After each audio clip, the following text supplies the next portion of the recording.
বাংলাদেশে শুভঙ্করের ফাঁকি চলছে তারাবির বিষয়টা। অনেক অজুহাত, তার মধ্যে বড় অজুহাত হলো রাসূল সাল্লাল্লাহু আলাইহি ওয়াসাল্লাম তারাবি আলাদা পড়েছেন, তাহাজ্জুদ আলাদা পড়েছেন। তারাবি হলো 20 রাকাত, তাহাজ্জুদ হলো 8 রাকাত। না, এই কথা বলে মানুষকে প্রতারণা দিয়ে থাকে। দেখেন প্রতারণা শুরু হয়েছে কখন থেকে।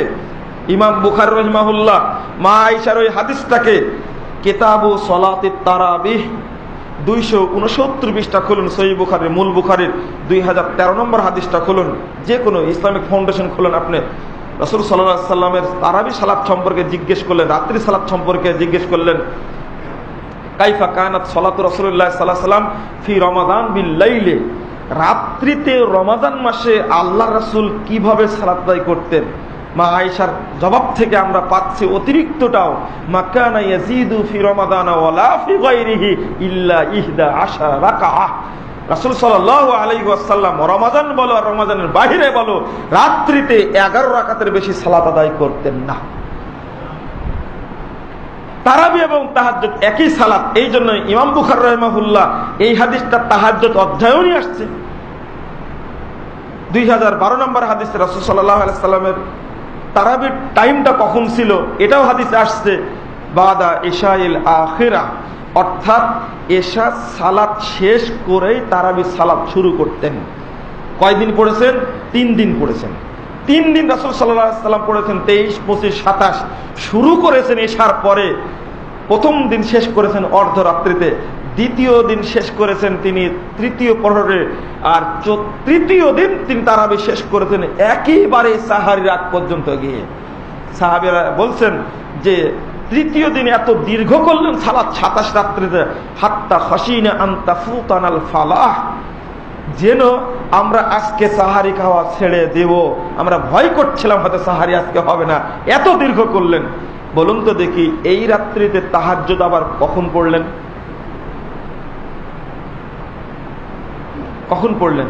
এই শুভঙ্করের ফাঁকির কারণে এই মাত্র 62 বছর আগে এই কথাটা জন্ম হয়েছে, তাহাজ্জুদ আর তারাবি আলাদা। ধর্ম কি 62 বছরের পরে নাজিল হয়েছে? কতদিন আগে নাজিল হয়েছে?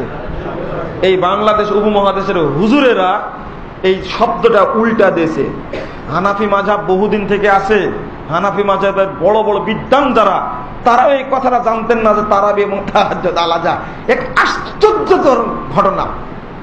শুধু তাই নয়, এটা মানে ভুলটা বোঝানোর জন্য ইমাম বুখারী অধ্যায় রচনা করেছেন কিতাবু সলাতের তারাবি, তারাবি সালাতের অধ্যায় রচনা করে তিনি মা আয়েশার এই হাদিসটা নিয়ে আসছেন, 11 রাকাতের হাদিস।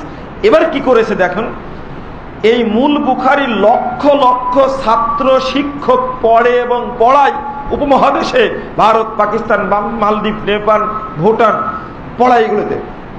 কিন্তু কি করা হলো এবার? ওই কিতাবু সলাতের তারাবি এই কথাটুকু তুলে দেওয়া হলো। আমি প্রশ্ন করতে চাই, ইসলাম ফাউন্ডেশনের বুখারীতে আছে, কিছু লোক ওই যে মিডিয়ায় এখন খুব তোলপাল করছে না, মিথ্যা কথা বলে বেড়াচ্ছে, তাদের এই ব্যাপারে কোনো জবাব নেই।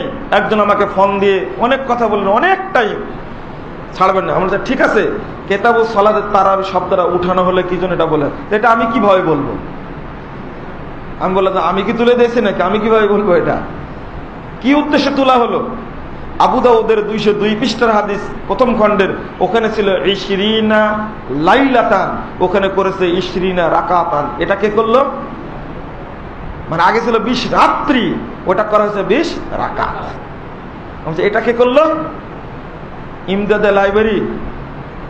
আমি বললাম যে এই কাজটা করা হয়েছে, আপনাকে কারেকশন করে ছাপাতে হবে। তাকায় আমার দিকে, তাকাচ্ছেন কেন? যদি এরপরে নতুন প্রিন্ট হয়, আল্লাহর কাছে আমি কিছু বলতে পারবো, আপনার কাছে না বলতে পারলেও, যে আপনাকে বলেছিলাম এটা চেঞ্জ করেন, কিন্তু কেন করা হয়নি আজও পড়ছে উপমহাদেশের প্রত্যেক ছাত্র ছাত্রী বুখারী, মুসলিম, আবু দাউদ পড়তে গিয়ে এইভাবেই পড়ছে, তারা ভুলটাই পড়ে যাচ্ছে।